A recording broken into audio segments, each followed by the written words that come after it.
ஓம் நமோ பகவதே வாசுதேவாய. ஓம் நமோ பகவதே வாசுதேவாய. ஓம் நமோ பகவதே வாசுதேவாய. நாராயணோ நமஸ்கிருத்யம் நரம் சேவ நரோத்தமம் தேவீம் சரஸ்வதிம் व्यासं ततो जयउदीर्णष्टप्राशोपदृष् नित्यं भागवतसेव्य भगवति उत्तमश्लोके भक्तिर्भवतीर्न शुभं करोति वाचालं पङ्गुं लङ्घायते हिरण्यकृपातमहं वन्दे श्रीगुरुदिनतारिण परमानन्दमाधव श्रीचैतन्येश्वरम् ओम अज्ञानतिमिरन्धस्य ज्ञानाग्नशलाकया चक्षुन्मीलितं येन तस्मै श्रीगुरुवे नमः नमो विष्णुपदाय कृष्ण प्रसाय बुदल श्रीमती जयपताक स्वामी नमो नमो अथर्पद नित्यकृपण गौरवत्तमता नगर ग्रामधारिणी नमो विष्णुपदाय कृष्ण प्रसाय बुदल श्रीमती भक्ति वेदांत स्वामी नमः नमस्ते सरस्वती देवी गौरवाणी प्रचारिणी निर्विशेष शून्यवादी भाषा देशधारिणी जय श्री कृष्ण चैतन्य प्रभु नित्यानंद श्री अद्वैत गदाधर श्रीवासादि गौर भक्तवृंद हरे कृष्ण कृष्ण कृष्ण हरे हरे हरे राम राम राम हरे हरे हरे कृष्ण எல்லாருக்கும் நமஸ்காரம். ஏழாவது ஸ்கந்தம் 13வது அத்தியாயம் பூரணத்துவம் அடைந்தவரின் நடத்தை. ஓகேங்களா? ஸோ பூரணத்துவம் அடைந்தவர்கள் யார் அப்படின்னா சந்நியாசிகள். ஸோ அவங்களுடைய நடத்தை, அவங்களுடைய செயல்பாடுகள் எப்படி இருக்கு அதை பற்றி தான் நம்ம வந்து இந்த அத்தியாயத்துல பார்க்க போறோம். இந்த அத்தியாயத்துல மொத்தம் நமக்கு வந்து 46 ஸ்லோகங்கள் இருக்கு. ஸோ இன்னும் 2 அத்தியாயங்கள் தான். அதுக்கப்புறம் வந்து நமக்கு வந்து 8வது ஸ்கந்தம் போயிடுவோம். ஸோ இந்த 13வது அத்தியாயத்துல நாரதர் வந்து யுதிஷ்டருக்கு என்ன சொல்லிட்டு இருக்காரு அப்படின்னா, ஆத்ம ஞானத்தை யார் ஒருவர்கள் பெற்றாங்களோ அவங்க என்ன பண்ணுவாங்க அப்படின்னா, இந்த பௌதிக தொடர்பில் இருந்து தன்னை வந்து விடுவிச்சுக்குவாங்க. அவங்க வந்து இந்த பௌதிக லோகத்தோட அட்டாச்மெண்ட்டா இருக்க மாட்டாங்க. இப்ப ஒரே இடத்துல படுத்துட்டே இருந்தாங்கன்னு வச்சுக்கோங்க, ஒருத்தருடைய சமையல் சாப்பிட்டுட்டு இருந்தாங்க. ஸோ இப்படியெல்லாம் இருந்துச்சுன்னு வச்சுக்கோங்க, அப்ப அவங்க மேல அவங்களுக்கு பட்டதில்லை. ஓகே, ஓ இது என்னுடைய இடம், நான் படுக்கிற இடம், நான் உட்கார இடம். ஓகே, ஸோ இப்படி அந்த இடத்தின் மேலேயோ அந்த உணவு மேலேயோ அங்க இருக்கக்கூடிய மனிதர்கள் மேலே அவங்க வந்து பட்டுதல் வந்துடும். ஸோ அதனால தான் அவங்க வந்து எப்பவுமே வந்து ஒரே இடத்துல வந்து வசிக்க மாட்டாங்க.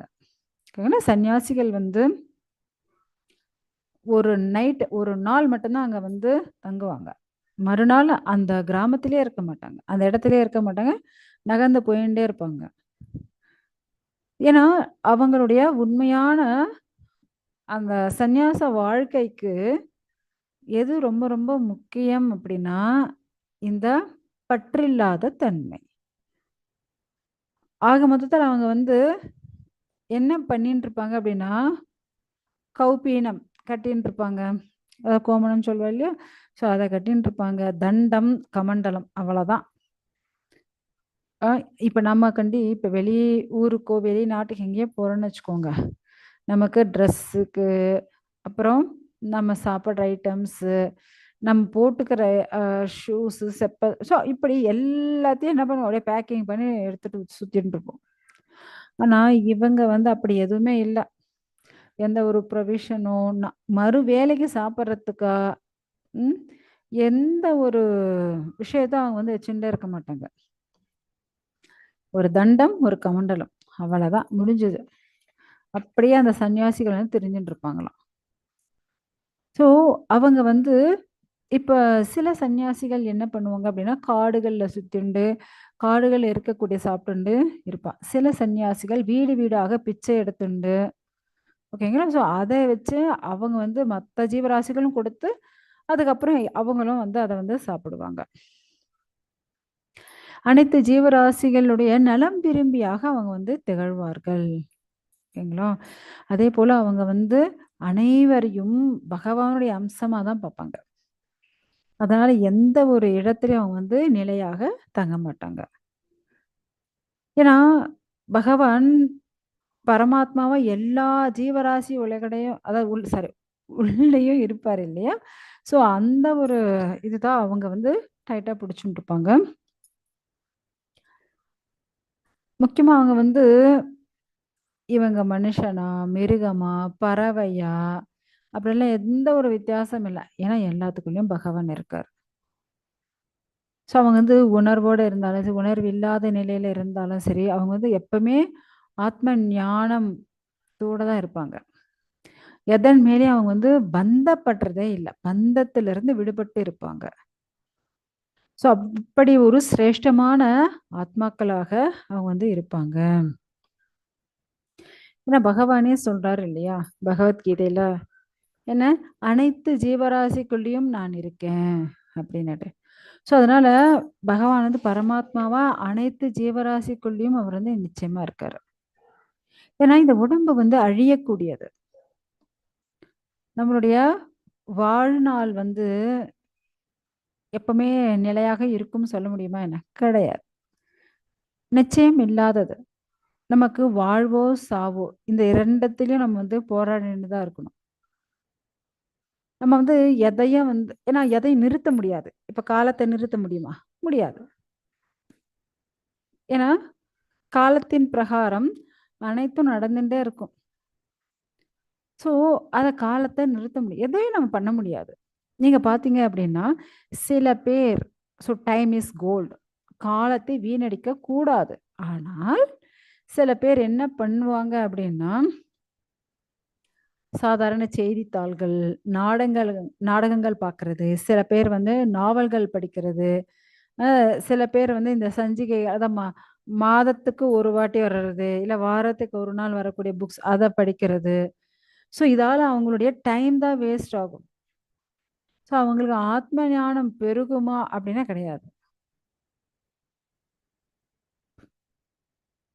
முக்கியமா இவங்க பண்ணக்கூடிய இந்த விஷயங்கள், நெறைய நாடகங்கள் பார்க்கறது, நாவல்கள் படிக்கிறது, செய்தித்தாள் படிக்கிறது, நியூஸ் ஸோ இதெல்லாம் என்ன அப்படின்னா, காகைகள் இன்புறும் இடமாக கருதப்படுது. ஸோ அப்படியாப்பட்ட விஷயங்கள் நாம வந்து செய்யக்கூடாது. ஏன்னா, இப்ப சன்னியாசிகள் வந்து நெறைய சீடர்கள வச்சுட்டு இருந்தான்னு வச்சுக்கோங்க. ஸோ இப்ப எல்லாரும் போய் பிச்சை எடுத்துட்டு வந்து, அத வச்சுண்டு அவங்க வந்து கொஞ்சம் லக்ஸுரி லைஃப் வாழறது. தேவையில்லாத பல வகையான புத்தகங்கள படிக்கிறது. ஜீவனோபாயத்துக்காக சில இடத்துல வந்து சொற்பொழிவு ஆற்றி, அதுல வரக்கூடிய பணத்த என்ன லக்ஸுரி லைஃப் வாழறது. கொஞ்சம் யோசிச்சு பாருங்களேன். சன்னியாசினா எப்படி இருக்கணும்? இல்லையா? அப்படி வெறும் என்ன கீழ தன்னுடைய உறுப்ப மூடுறதுக்காக ஒரு துணி. அப்புறம் தண்டம், அப்புறம் கமண்டலம். அவ்வளதான். சில பேர் அந்த தண்டம், கமண்டலத்த கூட வச்சுக்கிறது இல்ல. அதன் மேல கூட பற்று வந்துடும். அத கூட விட்டுடுறாங்க. அப்படி இருக்கும் பட்சத்துல, அவங்க அப்படியே உடம்பு ஃபுல்லா அப்படியே கழுத்துல இருந்து கால் வரையும் மொத்த நகைகளா, தங்கமா மாட்டின்டு, கூலிங் கிளாஸ் ஒண்ண போட்டுண்டு, அப்புறம் ஒரு பெரிய லக்ஸுரி கார்ல வந்து இறங்கிண்டு, அவங்கள போய் யாராவது சன்னியாசின்னு சொல்ல முடியுமா? சொல்லுங்க. ஏன்னா சந்நியாசி எந்த ஒரு பௌதீக விஷயத்திலும் பற்று இருக்கக்கூடாது. இல்லையா? ஸோ அப்படிதான் நம்ம வந்து வாழணும். ஆனா இதுக்கு ஆப்போசிட்டா இப்படி எல்லாம் பண்ணிட்டு இருந்தாங்க. அனாவசியமான பௌதீக பற்றுதல் அவங்களுக்கு வந்து வந்துடும். இதெல்லாம் செய்யக்கூடாது அப்படின்னு தான் சொல்லிட்டு இருக்காங்க. ஏன்னா அதிகப்படியான சீடர்களை வச்சுட்டு இருந்தா இதெல்லாம் நடக்குமா? அதனால அதிகப்படியான சீடர்களோ, அதிகப்படியான பௌதீக விஷயங்களோட பற்றுதலோ வச்சுக்க கூடாது. ஆக்சுவலா யாரெல்லாம் இந்த ஆன்மீகத்துல முன்னேறி இருக்காங்களோ, அவங்க எப்படி இருப்பாங்கன்னா, ரொம்ப அமைதியா இருப்பாங்க. ரொம்ப அமைதியா, சாஃப்ட்டா இருப்பாங்க. அனைத்தையும் சமமா பார்ப்பாங்க.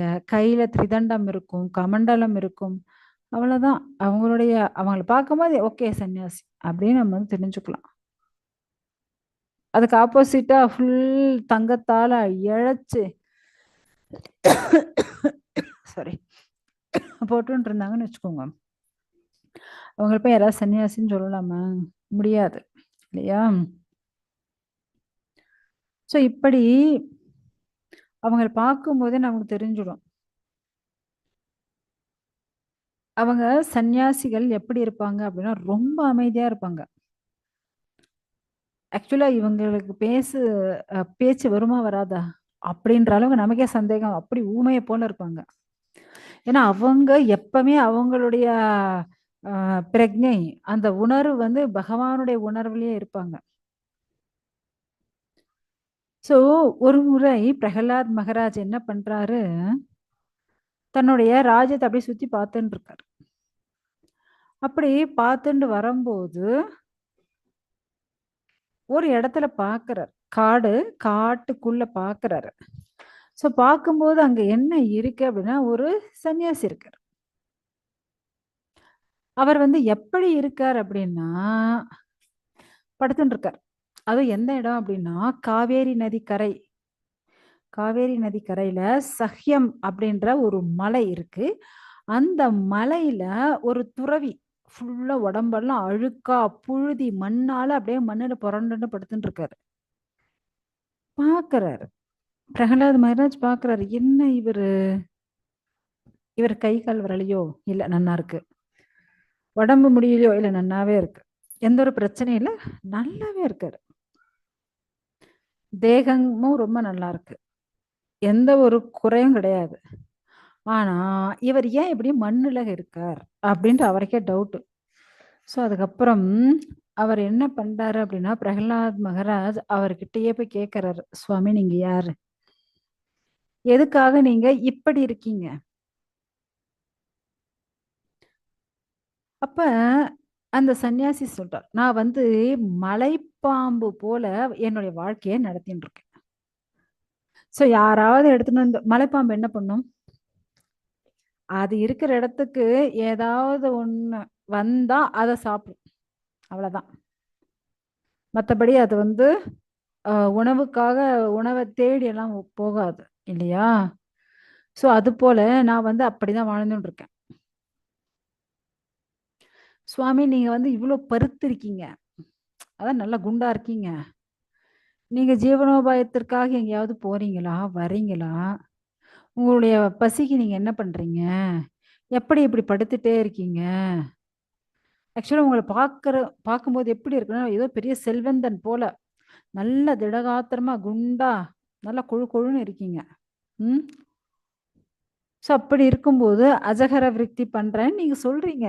பட் இது எப்படி சாத்தியமாகும் எனக்கு சொல்லுங்களேன் அப்படின்னுட்டு அவர் வந்து கேட்கிறார். நீங்க அப்படி என்ன ஆத்ம ஞானம் அடைஞ்சிங்க, ஏன் இப்படி மண்ணுல இப்படி படுத்துட்டு இருக்கீங்க? ஏன்னா உங்ககிட்ட பணம் இல்லைன்னு தெரியுது. பணம் இல்லாத உங்களுக்கு எப்படி இந்த உடம்பு இவ்வளவு பெருசா இருக்கு, எப்படி இப்படி திடகாத்திரமா இருக்கு, எனக்கு இதை சொல்லுங்களேன். ஸோ முக்கியமா இங்க வந்து அதாவது நல்ல படிச்சவங்க, நிபுணராக இருக்கக்கூடியவங்க, அறிவாளியாக இருக்கக்கூடியவங்க, ஆக்சுவலா அவங்க வந்து என்ன பண்ணுவாங்க அப்படின்னா இதெல்லாம் தெரிஞ்சுக்கணும்னு ஆசைப்படுவாங்க.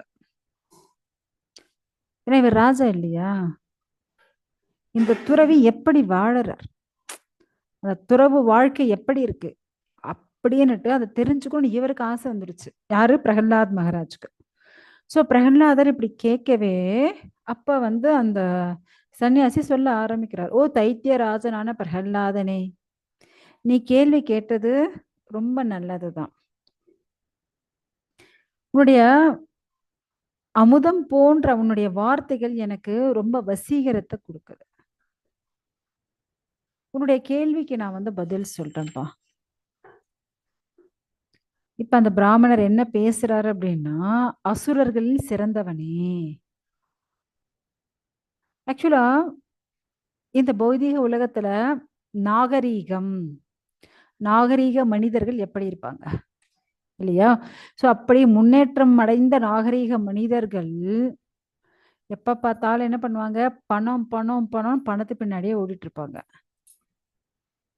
ஆக்சுவலா எது ரொம்ப ரொம்ப இம்பார்ட்டன்ட் நமக்கு, ம், ஆன்மீகம் தான் இம்பார்ட்டன்ட். ஆனா அந்த நாகரிக மனிதர்கள் பௌதிகமான விஷயங்கள், விலங்குகள், அஹ், சுகபோகங்கள் இதை பின்னாடிதான் ஓடிட்டு இருக்காங்க. எல்லா ஐஸ்வர்யம் வேணும், பகவான் எவ்வளவு ஐஸ்வர்யம் கொடுத்தாலும் போதாது, இன்னும் வேணும் இன்னும் வேணும், பேராசை. ஆனா யார் ஒருத்தர் தூய பக்தர்களாக இருக்காங்களோ, ஏன்னா பகவான் நீங்க பாத்தீங்க அப்படின்னா 6 ஐஸ்வர்யங்கள் பூரணமாக கொண்டவர். அப்படியாப்பட்ட பகவானே என்ன பண்றாரு, ஆன்மீக வாழ்க்கைக்கு தான் இம்பார்ட்டன்ஸ் கொடுக்கணும் அவர் தான் சொல்றார். என்கிட்ட இப்ப நீங்க கேள்வி கேட்டீங்க இல்லையா, வேத வல்லுனர்களாகட்டும் யாராகட்டும், எல்லாருக்கும் நான் சொல்லக்கூடியது ஒண்ணே ஒண்ணுதான். என்ன அப்படின்னா, ஃபர்ஸ்ட் அவங்க மௌனமா இருக்கணும். ஸோ அவங்கள அவங்க புனிதப்படுத்திக்கணும். அவங்க பேசுற பேச்சு பகவானை பற்றிய விஷயங்களாக இருக்கணும். அவங்களுக்கு எந்த ஒரு பௌதீக ஆசைகளும் இருக்கக்கூடாது. பௌதீக ஆசைகளே இருக்கக்கூடாது. பௌதிகமா எந்த ஒரு எண்ணம் கூட வரக்கூடாது. ஏன்னா இந்த லோகத்துல ஜீவராசிகள் எவ்வளவு போராட்டத்துல போராடின்னு இருக்கு. ஆனா இந்த பௌதீக பலனுக்காக என்ன பண்றாங்க? அதிகப்படியான செல்வத்தை சம்பாதிக்கணும் சம்பாதிக்கணும் சம்பாதிக்கணும் அப்படி ஓடிட்டே இருக்காங்க. ஓடி ஓடி என்ன ஆகுது? ஆக்சுவலா பப்பா பப்பா ஓகேங்களா? ஸோ ப பரிஷ்ரம கடினமா உழைக்கிறாங்க. காரணம் என்ன? பணம், அந்தஸ்து, கௌரவம். எல்லாருக்கும் முன்னாடி நான் நல்லா இருக்கணும்ப்பா, பெரிய கோடீஸ்வரனா இருக்கணும் அப்படின்னு நினைக்கிறாங்களோ. ஸோ சும்மா கிடைச்சிருமா என்ன? கடின உழைப்பு, பரிசிரம, ப பேன. ஸோ அப்படி கடினமா உழைச்சா என்ன ஆகும்? வாயிலிருந்து நுரைய தெளிடும். ஓகேவா?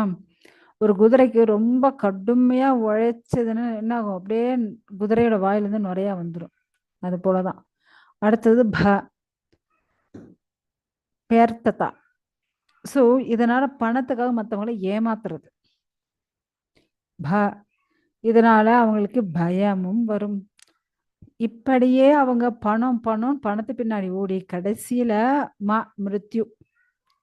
இதுதான் என்ன? அபவர்க்கம்னு சொல்லுவாங்க. பப்பா பப்பா மா. ஸோ இப்படி ஒரு வாழ்க்கை தான் அவங்களுக்கு கிடைக்குமா? நம்ம இந்த பௌதீக வாழ்க்கை மேல அப்படி ஒரு பற்றுதல் வைக்கக்கூடாது. சில பேர் என்ன பண்ணுவாங்க? ஓகே, நான் இதை விட இன்னும் சொர்க்கத்துல போய் சந்தோஷமா இருப்பேங்க அப்படின்னு அதற்கு தேவையான விஷயங்களை பண்ணுவாங்க. ஆக்சுவலா சொர்க்கலோகத்துக்கு போறதோ இல்ல உயிர் பலி கொடுக்கறதோ, இப்படி சில விஷயங்கள் இதெல்லாம் பண்ணிட்டு இருப்பாங்க. ஆனா எல்லாமே என்ன? துக்கங்கள் தரக்கூடியதான். ஆனா இப்ப நிறைய பேர் திருமணம் ஏன் திருமணம் செஞ்சுக்கிறாங்க? ஒரு ஆணும் பெண்ணும் ஏன் திருமணம் செஞ்சுக்கிறாங்க? முக்கியமா அவங்க பாலுறவு வாழ்க்கையில இணைஞ்சே இருக்கணும். ஸோ செக்ஸ் லைஃப் அந்த சுகத்துக்காக திருமணம் செஞ்சுக்கிறாங்க. ஆனாலும் அதுலயே அவங்களுக்கு சந்தோஷம் கிடைக்கல. உடலுறவு வச்சுக்கிறாங்களா திருமணத்துக்கு அப்புறம்? ஸோ அப்ப அது சுகத்தை கொடுத்தால் இது வெறியும் கணவன் மனைவிக்குள்ள சண்டையே வந்தது இல்லைங்க அப்படின்னு சொல்ல முடியுமா? கண்டிப்பா கிடையாது. ஆனாலும் சண்டை வருது. காரணம் என்ன? அப்ப அதுவும் என்ன பெஸ்ட் கிடையாது. கண்டிப்பா கஷ்டம் வருது, கண்டிப்பா சண்டை வருது. ஏங்க இப்ப எத்தனை பேர் டைவர்ஸுக்கு போய் நிக்கிறாங்க? காரணம் என்ன? அனுசரணை இல்ல, சகிச்சுக்க முடியல. ஆக மொத்தத்துல என்ன பண்ணிட்டு இருக்கோம்? நாம சாப்பிடுறோம், தூங்குறோம், சந்ததி உற்பத்தி பண்றோம், தற்காத்து கொள்றோம். மிருகமும் அதுதான் பண்ணுது, மனிதர்களான நாமும் அதுதான் பண்ணிட்டு இருக்கோம். திருமணம் செஞ்சுக்கிறோம் எதற்காக? உடலுறவு வாழ்க்கை. ஸோ அதுலயாவது சந்தோஷமா இருக்காங்களா? அதுவும் கிடையாது. அதுலயும் சண்டை போட்டுக்கிறாங்க, அதுலயும் பிரச்சனை இருக்கு. இதுவரை ஒரே ஒரு சண்டை கூட எங்களுக்குள்ள வந்ததில்லை அப்படின்னு சொல்லவே முடியாது. அப்படியே ஆன்மீக வாழ்க்கைக்காக நான் திருமணம் செஞ்சுட்டேன், பௌதிக விஷயங்களே எனக்கு வேண்டாம் அப்படின்னு யாராவது சொல்றாங்களா? இல்ல. பௌதிக புலனின்ப சுகத்திற்காக தான் எல்லாமே நடக்குது. ஆக்சுவலா இப்ப நம்ம என்ன பார்க்க போறோம் அப்படின்னா, மாயாவாதிகள், வைஷ்ணவர்கள். சோ மாயாவாதிகள் இந்த உலகம் பொய், உலகமே பொய் அப்படின்னு சொல்றாங்க. ஆனா வைஷ்ணவர்கள் என்ன சொல்றாங்க அப்படின்னா, இந்த உலகம் உண்மை. ஏன்னா நம்ம கண்ணுக்கு தெரியுதே, தொட முடியறதே இல்லையா? ஆனால் நிரந்தரமானது கிடையாது. புரியுதுங்களா? மாயாவாதிகள் என்ன சொன்னாங்க? இந்த உலகமே பொய்ன்னு சொன்னாங்க. ஆனால் வைஷ்ணவர்கள் இந்த உலகம் உண்மை, ஆனால் நிரந்தரம் இல்லாதது அப்படின்னு சொல்லுவாங்க. சோ அடுத்தது நீங்க பாத்தீங்க அப்படின்னா மாயாவாதிகள் என்ன சொல்லுவாங்க? பிரம்ம சத்தியம் ஜெகன் மித்யா. ஆக்சுவலா மாயாவாதிகள் இப்படி சொல்றாங்க. இப்ப நீங்க ஒண்ணு இல்லைங்க, ஒரு பானைய காட்டுனீங்கன்னு வச்சுக்கோங்க. மாயாவாதிகள் என்ன சொல்லுவாங்க? இது வெறும் களிமண். முடிஞ்சது. ஆமா, களிமண் தான். அதே வைஷ்ணவர்கள் என்ன சொல்லுவாங்க? தற்காலிகமான களிமண் குடம். அந்த பானை நிரந்தரமா இருக்குமா என்ன? கிடையாது. தற்காலிகமா, ஏன்னா போட்டு உடைச்சா தூள் தூளாகி திரும்ப மண்ணாயிடும் இல்லையா? சோ அதுக்காக தற்காலிகமான களிமண் குடம்னு சொல்லுவாங்க. சோ பாருங்க, அந்த பேச்சு, அவங்களுடைய நினைப்பு எவ்வளவு டிஃப்ரெண்டா இருக்கு. சோ வைஷ்ணவர்கள் இந்த பௌதிக சுகபோகங்கள் பற்றுதல் இருக்காது. எல்லாமே ஆன்மீகமாக அப்படிதான் அவங்க இருப்பாங்க. அனுகூல்யேன கிருஷ்ணானு சீலனம். ஓகேங்களா? கிருஷ்ணருக்கு சேவை செய்யறதே அவங்களுக்கு சிரேஷ்டமானது. ஸோ அப்பனா வைஷ்ணவர்களா நாம இருக்கணும் அப்படின்னா நமக்கு என்ன முதல்ல வேணும்? சாத்வா சஞ்சாய ஞானம். ஸோ நமக்கு ஃபர்ஸ்ட் சத்துவகுணம் வரணும். அப்பதான் நாம ஒரு வைஷ்ணவனாக மாற முடியும். ஓகேங்களா? ஸோ நம்ம இந்த பௌதிக விஷயங்களை எதுல ஈடுபட்டாலும் தவறான பந்தத்தால, பற்றுதலால நாம இதுல தவறி விழுந்துடுறோம். ஏன்னா இந்த உடம்புக்குள்ளேயே நம்ம மாட்டிக்கிறோம். ஏன்னா இந்த ஜீவாத்மா இந்த உடம்பே தான் நான் அப்படின்னு நினைச்சுக்கிறான், பந்தப்படுத்திக்கிறான். இந்த உடம்பு பௌதிகமானது, ஆனா உள்ள இருக்க ஆத்மா மட்டும்தான் ஆன்மீகமானது அப்படின்றத மறந்துடுறான். அதனாலதான் அவனுக்கு பௌதிகமான கஷ்டங்கள் வந்துட்டே இருக்கு. புரியுதுங்களா?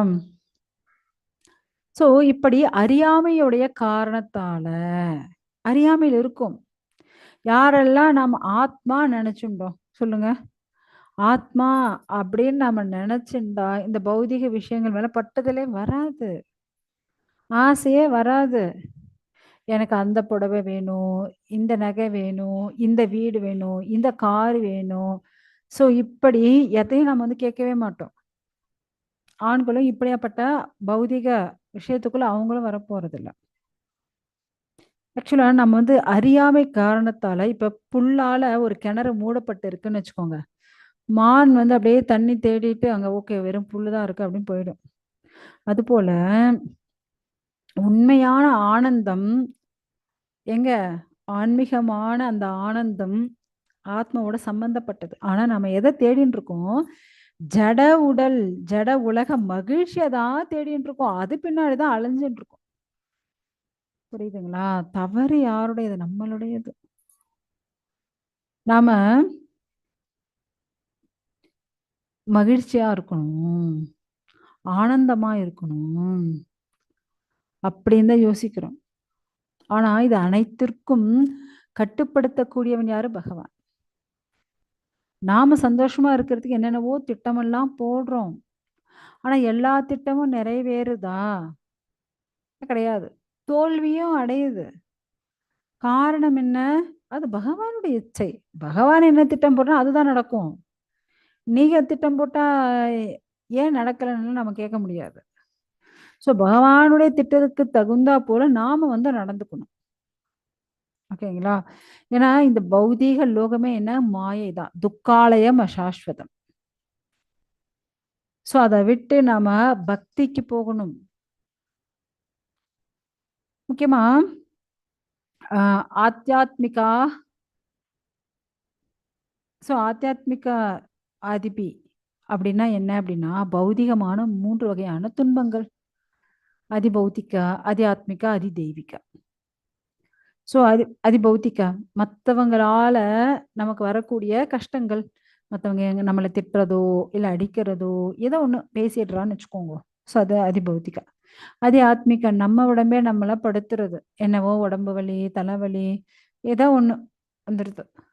ஸோ அடுத்தது அதிதெய்வீகா. இப்போ வந்துச்சு இல்லையா, பூகம்பம், சுனாமி, அதிகப்படியான வெள்ளப்பெருக்கு. ஸோ இதெல்லாம் இயற்கையால வரக்கூடிய, இதெல்லாம் தடுத்து நிறுத்த முடியுமா சொல்லுங்க? கண்டிப்பா முடியாது. ஆக்சுவலா நமக்கு ஆல்ரெடி 4 பிரச்சனைகள் இருக்கு. அவிமுக்தஸ்ய என்ன இருக்கு? ஆல்ரெடி 4 பிரச்சனை இருக்குங்க நமக்கு. அதோட இந்த 3 வேற சேர்ந்துக்குது. அப்போ இதுக்கு முன்னாடி என்னங்க பிரச்சனை இருக்கு அப்படின்னா, ஜென்ம மிருத்யு ஜரா வியாதி. பிறக்கிறது, இறக்கிறது, வயசாகிறது, நோய் நொடிப்படுறது. அதுவும் இருக்கு. ஏற்கனவே 4 துன்பத்துல நம்ம கஷ்டப்பட்டு இருக்கோம். கூட இந்த 3 துன்பங்கள் வேற. ஆத்தியாத்மிக, அதி பௌத்திக, அதி தெய்வீகான்னுட்டு. ஸோ நம்ம எந்த பக்கம் போனாலும் நமக்கு வந்து என்ன பண்ணிடுறாங்க, கஷ்டம் இருக்கதான் செய்யுது. ஆக்சுவலா நம்ம இந்த உடம்பால நிறைய கஷ்டத்தை தான் அனுபவிச்சுட்டு இருக்கோம். முக்கியமா இது என்னுடைய சமுதாயம், இது என்னுடைய தேசம், இது என்னுடைய இப்படி எல்லாமே நான் எனது அப்படின்ற அந்த கான்செப்ட்ல என்ன பண்ணிட்டு இருக்கோம், பிரச்சனையில மாட்டிக்கிறோம். ஆனா முக்கியமா நம்மளுடைய கஷ்டத்துக்கு யார் காரணம்னா நாம தான், நம்மளுடைய ஆசைகள் தான். இப்ப நிலநடுக்கம், பஞ்சம், வறட்சி, வெள்ளம், தொற்று நோய் பிரச்சனை, ஸோ இது எல்லாம் உலகத்தில் இருக்கு, இல்லாம இல்ல, இருக்கு. நமக்கு எப்ப பற்றுதல் விட்டு போகுதோ அப்ப என்ன நடந்தாலும் நமக்கு கஷ்டமே பட மாட்டோம். ஆக்சுவலா அந்த பிராமணர் என்ன சொல்றாரு அப்படின்னா, நம்ம புலன்களுக்கு அடிமைப்பட்டு இருக்கோம். ஏன்னா நான் செல்வந்தனா ஆகணும், நான் அதனால பொருள் சேர்க்கணும், அதனால பேராசைப்படுறோம். அதனால எல்லா பக்கத்துல இருந்தும் நமக்கு வந்து கஷ்டங்கள் தான் வருது. புரியுதுங்களா? நாம இந்த பௌதிக, நரோத்தமதாஸ் தாகூர் என்ன சொல்றாரு அப்படின்னா, இந்த பௌதிக சுகபோகங்கள் விஷத்தை போன்றது. விஷம் குடிச்சா நமக்கு சுகத்தை கொடுக்குமா, துக்கத்தை கொடுக்குமா? நீங்களே சொல்லுங்க. கண்டிப்பா துக்கத்தை தான் கொடுக்கும் இல்லையா? நமக்கு சுகத்தை கொடுக்கறதுக்கான சான்ஸே கிடையாது, துக்கத்தை தாங்க கொடுக்கும். ஸோ அதை தான் இங்க சொல்றாரு. நாம விஷத்தை போன்றது என்னது இந்த பௌதிக சுகங்கள். ஸோ அப்படி இருக்கும்போது அதை எப்படி நமக்கு சுகத்தை கொடுக்க முடியும்? கண்டிப்பா கிடையாது. யார் ஒருத்தர் பக்திக்கு வராங்களோ ஃபர்ஸ்ட் அவங்க பௌதிகமான விஷயத்துல இருந்து அவங்க விலகினாதான் இந்த பௌதிகத்துல அந்த பற்றுதல்ல இருந்து அவங்க அந்த பற்றுதலை விலக்கிடணும். இல்லைன்னா அவங்களால ஆன்மீகத்துல முன்னேறவே முடியாது. ஏன்னா பௌதிகமான செல்வ செழிப்பு, ஆனந்தமான வாழ்க்கை இப்படியே சுத்தின்னு இருக்காங்கன்னு வச்சுக்கோங்க. என்ன பண்றாங்க, அவங்களுடைய ஆனந்தமான வாழ்க்கைக்கு அரசாங்க சட்டத்தையே மதிக்க மாட்டாங்க. நான் சந்தோஷமா பணக்காரனா வாழணும், அதுக்கு திருடினாலும் தப்பு இல்லை, மோசக்காரனா மாறிடுறாங்க. எதிரிகளை அழிக்கிறாங்க, குடும்ப அங்கத்தினருக்கே காலம் வர்றாங்க. பணத்துக்காகங்க மிருகங்கள், பறவைகள் இதெல்லாம் யாசிச்சு இன்னும் தங்களுடைய நிலைமைய மேம்படுத்திக்கிறாங்க. ஸோ ஆக்சுவலா இந்த பௌதிக சுகபோகங்கள், அந்த ஆசை, அதை விட்டு அவங்களால இருக்கவே முடியல. ஸோ இந்த ஆசையால அவங்களுக்கு என்ன கிடைக்குது அப்படின்னா, சோக, மோக, பய, குரோதம். சோகம் வந்துடும், மோகம், பயம், கோபம், பற்றுதல். ஸோ இது எல்லாமே வந்துடும். அப்ப அனாவசியமா இதற்காக தன்னுடைய காலத்தையே செலவு பண்ணிட்டு இருப்பாங்க. பணம் பணம் பணம் பணம் அதுதான் அவங்களுக்கு மூலாதாரமா இருக்கும். அதை விட்டு அவங்களால வாழவே முடியாது. இப்ப இந்த விஷயம் எல்லாம் பண்ணீங்கன்னு வச்சுக்கோங்களேன், நீங்க எல்லாம் பக்தியில இருக்கவே முடியாதுங்க. பக்தியில இருந்து வீண் தான். அப்படின்னா ஒரு 6 விஷயங்கள் இருக்கு. என்ன? ஃபர்ஸ்ட், தேவைக்கு அதிகமாக சாப்பிட்றது, தேவைக்கு அதிகமாக சொத்து சேர்க்கிறது, பணத்தை சேர்க்கிறது. ஓகேங்களா? ரெண்டாவது, ஸோ மிக கடுமையா உழைக்கிறது, பணத்துக்காக ரொம்ப முயற்சி பண்ணி உழைக்கிறது. ரெண்டாவது. மூன்றாவது, அவசியமில்லாத பௌதீக விஷயங்களை பத்தி பேசுறது. ஓகேங்களா? ஸோ பௌதீகமான விஷயங்களை பத்தி அதிகமா பேசுறது. அப்ப பேச்சுனால என்ன ஆகும்? நமக்கு அதன் மேல பற்றுதல் வந்துடும். ஸோ அடுத்தது 4வது, ஆன்மீக முன்னேற்றத்திற்காக எதையும் செய்யாம சாஸ்திரங்களை பின்பற்றதில்ல. சாஸ்திர விதிகளே ஃபாலோவே பண்றதில்ல. மனச அவங்க இஷ்ட பிரகாரம் நடந்துக்கிறாங்கன்னு வச்சுக்கோ, அவங்களால பக்தியில முன்னேற முடியுமா? கண்டிப்பா முடியாது. 5வது, கிருஷ்ண உணர்வுல ஆர்வம் இல்லாம பௌதீக சிந்தனைகள்ல அப்படியே முழுகி இருக்காங்க. பௌதீக வாழ்க்கை, அதாவது யாரெல்லாம் பணக்காரனோ அவங்களோட சவகாசம் வச்சுக்கிறது, அவங்களோட போய் கலந்துக்கிறது. எப்படிங்க அப்ப நம்ம சத் சங்கத்துல இருந்தா நமக்கு பக்தி வருமா? இல்ல அசத் சங்கம், இப்ப ஏதோ ஒரு பார்ட்டின்னு வச்சுக்கோங்க. ஸோ இப்ப அவங்களோட சேர்ந்தா அவங்க வாழ்க்கை எப்படி இருக்கும்? கொஞ்சம் யோசிச்சு பாருங்க. முக்கியமா இப்ப ஆஃபீஸ் பார்ட்டி, ட்ரிங்க்ஸ் பார்ட்டி அப்படின்னு போயிடுறாங்கன்னு வச்சுக்கோங்க. ஸோ அப்ப என்ன ஆகும்? அவங்க பக்தியில கொஞ்சம் தூரமா போயிடுவாங்க. பௌதீக விஷயங்களுக்காக பேராசைப்படுறாங்க. ஸோ இது எதுவுமே அவங்கள வந்து ஆன்மீகத்துல முன்னேற்றவே முடியாது. கிருஷ்ண பக்தியில அவங்க வந்து மேல போகவே முடியாது. திரும்ப திரும்ப அவங்க வந்து என்ன ஆவாங்க? பௌதீக பந்தத்திலே தான் மாட்டிக்குவாங்க. ஸோ முக்கியமா நம்ம என்ன பண்ணணும் அப்படின்னா, இப்ப நீங்க பார்த்தீங்க அப்படின்னா தேனீக்கள். தேனீக்கள் என்ன பண்றாங்க? எல்லா மலர்கள்ல இருந்து அப்படியே அந்த தேனை வந்து சேகரிச்சு தேன் கூட்டுல வைக்கும். பாருங்க எத்தனையோ மலர்கள்ல இருந்து தேனை சேகரிக்கும்.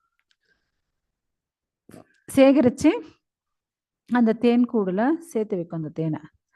ஆனா மனிதர்கள் என்ன பண்றாங்க? அந்த தேனீக்களை அழிச்சு அந்த தேனை அவங்க சுவைக்க ஆரம்பிக்கிறாங்க. பாருங்க, இன்னொருத்தங்க கஷ்டப்பட்டு சம்பாதிச்சு வச்ச சொத்த இன்னொருத்தங்க சுலபமாக அனுபவிப்பாங்க. புரியுதுங்களா? அடுத்தது, இப்படி சில பேர் இருக்காங்க. தன்னுடைய இந்திரிய சுகத்துக்காக யார வேணாலும் போட்டு தள்ளலாங்க. யார் வேணாலும் அழிக்கலாங்க. அப்படியே இருக்கக்கூடியவர்கள். சில பேர் என்ன செய்வாங்க அப்படின்னா, மலைப்பாம்பு போல தங்கிட்ட வர உணவ அப்படியே முழுங்கிட்டு நிம்மதியா படுத்துட்டு இருப்பாங்க. அவங்களா போய் எதையும் தேடுறதில்ல. ஆனா அவங்களுக்குன்னு வரக்கூடிய மிருகங்களோ, பறவைகளோ, மனிதர்களோ இந்த மலைப்பாம்பு என்ன பண்ணும்? லபக்குன்னு முழுங்கிடும். முழுங்கிட்டு சந்தோஷமா அது அப்படியே மாசக்கணக்குல கூட படுத்துட்டு இருக்கும். ஏன்னா அதை ஜீரணம் பண்றதுக்கு அதுக்கு அத்தனை நாள் ஆகும் இல்லையா? ஆக மொத்தத்தில் அது சந்தோஷமா தான் இருக்கும். இருக்கிற இடத்துல இருந்துகிட்டே அது சந்தோஷமா இருக்கும். பாருங்க, நாம கஷ்டப்பட்டு உழைச்சி சேர்த்தத மத்தவங்க வந்து தூக்கிட்டு போயிடுவாங்க. இதுக்கு நாம என்னதான் பண்ணலாம்? என்ன பண்ணலாம்? நாம பக்திய பண்ணணும். ஏன் பொருள் சேர்ப்பானே மத்தவன் வந்து புடுங்கிட்டு போவானே இல்லையா? ஸோ நாம எப்பவுமே கிருஷ்ண பிரஜையில இருக்கணும். இரவும் பகலும் எப்பவுமே பகவானுடைய நாம ஸ்மரணையில இருக்கணும். ஸோ இப்படி பக்தியில இருந்தா மட்டும்தான் நம்மளால சந்தோஷமாக வாழ முடியும்.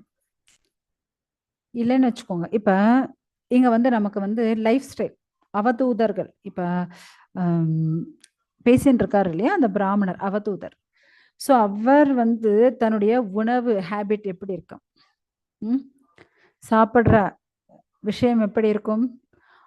அவர் இருக்கிற இடத்துல ஏதாவது யாராவது எடுத்து வந்து கொடுத்தாங்கன்னா சாப்பிடுவேங்க. அது சுவையா இருக்கலாம், சில நேரங்களில் சுவையா இருக்காம போகலாம், சில நேரங்கள்ல அலட்சியமா கொடுப்பாங்க, சில நேரங்கள்ல பிரசாதத்தை கொடுப்பாங்க, சில நேரங்கள்ல பகல்ல கொடுப்பாங்க, சில நேரம்ல இரவுல யாராவது எடுத்து வந்து கொடுப்பாங்க. ஸோ என்னுடைய உணவு எப்படி, நான் எதையும் தேடி போறதில்ல, எனக்கா எடுத்து வந்து கொடுக்கறத நான் சாப்பிடுவேன். ஓகேவா? அடுத்தது உடை. இப்ப உணவு பார்த்தோமா, அடுத்தது உடை. அது வந்து சணல் துணியாக இருக்கலாம், சில நேரம் பட்டு துணியை போத்துவாங்க, சில நேரம் பருத்தி துணியை, சில நேரங்கள் மர உரிகள், சில நேரங்கள்ல மான் தோலால் செய்யப்பட்ட ஆடைகள். இதுதான் போட்டுக்கணும்னு கிடையாது. யார் எதை கொடுக்கணும் அதை போட்டுக்கும், அவ்வளவுதான். ஓகேங்களா? அடுத்தது தூங்கும் பழக்கம் எப்படி இருக்கு அப்படின்னா, சில நேரங்கள்ல நான் தரையிலேயே இப்படி மண்ணுல படுத்துட்டு தூங்கிட்டு இருப்பேன். சில நேரங்கள் இலைகள் மேல படுத்துக்குவேன். சில நேரங்கள்ல புல்லு அப்படி அது மேல படுக்கிறது. சில சமயங்கள்ல வந்து சாம்பல் குவியல் மேல படுத்துன்னு தூங்குவேன். அ சில நேரங்கள்ல யாராவது அரண்மனை ஒரு ராஜா வந்து அழைச்சிட்டு போ அரண்மனை மெத்தையில படுத்துட்டு இருப்பேன். ஸோ பகவானுடைய இச்சை இது வந்து என்னுடைய கையில கிடையாது அப்படின்னுட்டு அவர் வந்து சொல்லிட்டு இருக்காரு. அடுத்தது வந்து என்ன பார்த்தோம்? சாப்பிடக்கூடிய வகை, அப்புறம் துணிமணிகள் போட்டுக்கிறது, அடுத்தது தூங்குறத பார்த்தோம் இல்லையா? அடுத்தது எப்படி இவங்க வந்து ஒரு இடத்த விட்டு இன்னொரு இடத்துக்கு போறாங்க, அத பத்தி பார்க்கலாம். ஆக்சுவலா நான் வந்து அப்படியே குளிச்சு முடிச்சுட்டு சில நேரங்கள் என்ன ஆகும், சந்தனம் தடவுவாங்க. அப்புறம் மலர் மாலை போடுவாங்க. நல்ல ஆடை அணிகலன்கள்லாம் மாட்டி, ராஜா வந்து என்ன யானை மேல வச்சு கூட்டிட்டு போவாரு. ஒரு முறை தேர்ல வச்சு கூட்டிட்டு போவாங்க. சில சமயங்கள்ல என்ன வந்து குதிரை மேலயும் அழைச்சிட்டு போவாங்க. அப்படி இல்ல அப்படின்னா, இப்படி எதுவுமே இல்லாம நிர்வாணமா இப்படி மண்ணுலயும் படுத்துட்டு கிடப்பேன். நானே எங்கேயும் போறதில்ல. இப்படி என்னையா அழைச்சிட்டு போறாங்க இல்லையா? அவ்வளவுதான். அப்படின்னுட்டு அவர் வந்து சொல்லிட்டு இருக்காரு. ஸோ அடுத்தது இப்படி வெவ்வேறான மனிதர்கள் வெவ்வேறான மனநிலையில இருக்காங்க. என்ன புகழ்ந்தாலும் சரி, இகழ்ந்தாலும் சரி. ஸோ நான் வந்து அது ஒரு பெரிய பிரச்சனையா எடுத்துக்க மாட்டேன். நீங்க என்ன செஞ்சாலும் நான் என்னுடைய வேலையை நான் செஞ்சுட்டு இருப்பேன். ஏன்னா, நான் அனைத்தும் பகவானுக்காக தான் பண்ணுவேன். ஸோ வாசுதேவ சர்வமிதி ச மகாத்மா சுதுர்லபக. அனைத்துமே வாசுதேவனுடையது அப்படின்னு பகவானை முன்னிட்டு தான் நான் என்னுடைய செயல்கள் இருக்கும். நான் எந்த ஒரு பௌதீக விஷயங்கள், பௌதீக கற்பனைகள் அதெல்லாம் நான் வந்து மூழ்கியே இருக்க மாட்டேன். எனக்கு வந்து நல்லது நடந்தாலும் சரி, கெட்டது நடந்தாலும் சரி, எதையுமே நான் வந்து அக்செப்ட் பண்ணிக்கிறது இல்ல. ஏன்னா எல்லாத்தையுமே சமமா தான் பார்க்குறேன். ஏன்னா அது அனைத்தும் இந்த உடம்பு சம்மந்தப்பட்டது. இல்லையா? ஸோ அதனால எனக்கு வந்து எந்த ஒரு அகங்காரமும் கிடையாது. இப்படிதான் நான் வந்து என்னோட வாழ்க்கைய வந்து நடத்திட்டு இருக்கேன். சுகமோ, துக்கமோ, லாபமோ, நஷ்டமோ எந்த ஒரு அ பாகுபாடும் இல்லாம எல்லாத்தையும் சமமா பார்ப்பேன். அடுத்தது இந்த பௌதீக மாயை. ஸோ அதுலேருந்து நான் வந்து விடுபட்டவனா இருப்பேன். நீங்க பார்த்தீங்க அப்படின்னா, ஏன்னா இந்த உடல் க்ஷேத்திரம். இந்த உடலை அறியக்கூடியவன் க்ஷேத்திரஜ்ஞர்கள் அப்படின்னு சொல்லப்படுறது. யார் 2 பேர் அப்படின்னா, பரமாத்மா, ஜீவாத்மா. ஏன்னா இந்த உடம்புக்குள்ள 2 பேரும் இருக்காங்க இல்லையா? ஸோ அதனால நான் வந்து பகவான முன்னிட்டு தான் என்னுடைய செயல்கள் வந்து இருக்கும். ஸோ இப்படி பிரஹ்லாத் மகாராஜ் என்ன பண்ணிட்டு இருக்காரு? அந்த ஆத்ம தத்துவத்தை பற்றி அந்த ஆம், கேட்டுட்டு இருக்காரு. பரமஹம்சர் கிட்ட கேட்டுட்டு இருக்காரு. அவர் சொல்லிட்டு இருக்காரு. நான் வந்து எந்த ஒரு பௌதிக விஷயங்கள்ல தொடர்பு கொள்றதே இல்ல. ஆக்சுவலா சில பேர் என்ன பண்றாங்க அப்படின்னா, சாஸ்திரங்கள ஃபாலோ பண்றதும் கிடையாது. அதுக்கு மதிப்பு குடுக்குறதும் கிடையாது. ஆக்சுவலா அப்படியெல்லாம் இருக்கக்கூடாது. ஸோ பிரகலாதருக்கு அவர் அவ்வளவு உபதேசம் பண்றாரு. எல்லாம் பண்ணி முடிச்சதுக்கப்புறம், இப்ப அவர் வந்து பிரகலாதர் வந்து நமஸ்காரம் பண்ணிட்டு, அந்த உபதேசத்தெல்லாம் கேட்டுண்டு, அந்த பரமஹம்சர் இருந்தார் இல்லையா? அவர்கிட்ட நமஸ்காரம் தெரிவிச்சுட்டு, அந்த இடத்த விட்டு அவர் வந்து தன்னுடைய அரண்மனைக்கு கிளம்பி போறார். அந்த துறவி, அந்த பரமஹம்சருடைய அனுமதியோட அவர் அந்த இடத்த விட்டு கிளம்பி போயாச்சு. ஓகேங்களா? ஸோ பரமஹம்சர்கள் எப்படி இருப்பாங்க அப்படின்னுட்டு நமக்கு வந்து இந்த அத்தியாயம் சொல்றது. ஓகேங்களா? அவங்க வந்து ஏன்னா ஒவ்வொரு ஸ்டேஜை தாண்டி தான் அவங்க வந்து வருவாங்க. இப்போ பிரம்மச்சாரியா இருந்த கிரகஸ்தர், வானப்பிரஸ்தர், சந்நியாசி, ஸோ அவங்க எதுல வேணாலும் இருக்கலாம். ஆனா பரமஹம்சர்களாக மாறிட்டாங்கன்னு வச்சுக்கோங்க. அவங்க எந்த ஒரு பௌதிக விஷயங்கள்ல கலப்படமே இல்லாம, எந்த ஒரு பற்றுதலும் இல்லாம அவங்க வந்து இப்படிதான் பரமஹம்ச நிலை வந்து இருக்கும் அப்படின்னு சொல்லப்படுறது. இதோட நமக்கு 13வது அத்தியாயம் முடியறது. நாளைக்கு நாம வந்து 14வது அத்தியாயம் பார்க்கலாம். இதில் உங்களுக்கு ஏதாவது சந்தேகம் இருந்தால் கேட்கலாம். அது ஹரே கிருஷ்ணா.